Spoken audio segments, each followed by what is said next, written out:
Kira saya membolehkan menyembah Nabi Isa.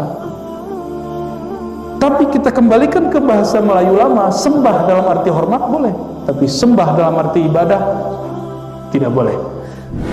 Imam Al-Jili, saya sering sampaikan ini, beberapa hari yang lalu ada anggota jemaat tabligh yang nanya tentang video saya yang dipotong oleh orang-orang yang memang suka motong-motong, ingin bikin ribut ya, tapi saya nggak mau ribut lah, dia aja yang ribut.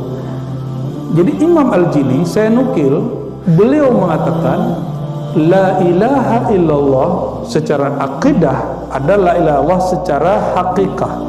Ini beda. La ilaha illallah secara akidah, tiada yang berhak disembah kecuali Allah. Maka agama yang menyembah selain Allah batil secara ilmu akidah, bab iman. Tapi Imam Al-Jili dia berbicara bukan akidah, dia bicara ontologi atau falsafatul wujud, bukan akidah, bab hakikat.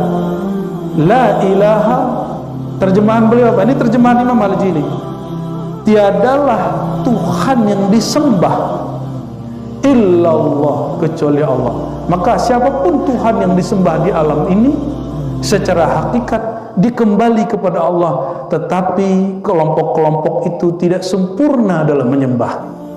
Ada yang hanya menyembah rezeki, maka dia manifestkan dalam bentuk kucing yang begini-gini tuh ya.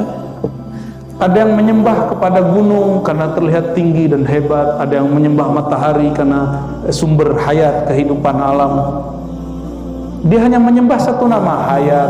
Ada yang menyembah Nabi Isa karena bisa menghidupkan yang mati. Dan imam yang saya sering sebut, murid dari Imam Syazili, guru dari pengarang hikam, Al-Mursi, Abul Abbas Mursi. Apa kata beliau? Dirinya wali, kolbunya wali itu penuh dengan nur asma dan sifat Allah. Jika disingkap orang mengira itu Allah, maka fa'abaduhu, mereka mengira itu Allah, mereka akan sembah. Itulah yang terjadi pada Nabi Isa. Kita lagi menjelaskan itu, cuma dipotong-potong ya. Dikira saya membolehkan menyembah Nabi Isa. Tapi kita kembalikan ke bahasa Melayu lama, sembah dalam arti hormat boleh, tapi sembah dalam arti ibadah tidak boleh ya. Persembahan tuh kenapa boleh? Tari persembahan ada Pak di kampung saya, kalau ada tamu datang ada nih tari persembahan hormat. Oke, coba perhatikan Quran, ini Quran. Sujud boleh gak kepada selain Allah? Serius? Syirik? Benar nih? Serius? Wallahi Nabi Adam dipanggil oleh Allah lalu disidang semua malaikat. Apa kata Allah? Wa idz qulna lil malaikati isjudu li adama, kami berkata kepada semua malaikat, sujudlah kepada hambaku Adam. Ayo, gimana? Emang gak boleh? Quran loh Pak, ayatnya lebih dari satu ayat. Ada di Al-Baqarah, ada di Araf, ada di banyak surat. Jadi tidak semua sujud persembahan itu menyembah ibadah, ada sembah hormat. Maka antum sudah clear, saya tidak pernah meyakini boleh menyembah Nabi Isa dalam pengertian menyembah ibadah. Saya juga tidak meyakini bahwa semua agama sama. Siapa bilang semua sama? Itu orang emosional, orang emosi, akalnya hilang 2/3, bukan lagi setengah. Maka dia ingin mencari kesalahan orang untuk diambil kuat-kuatnya. Insya Allah kita tenang-tenang aja. Kita mah tenang-tenang aja ya. Jadi itu penjelasan bab hakikat.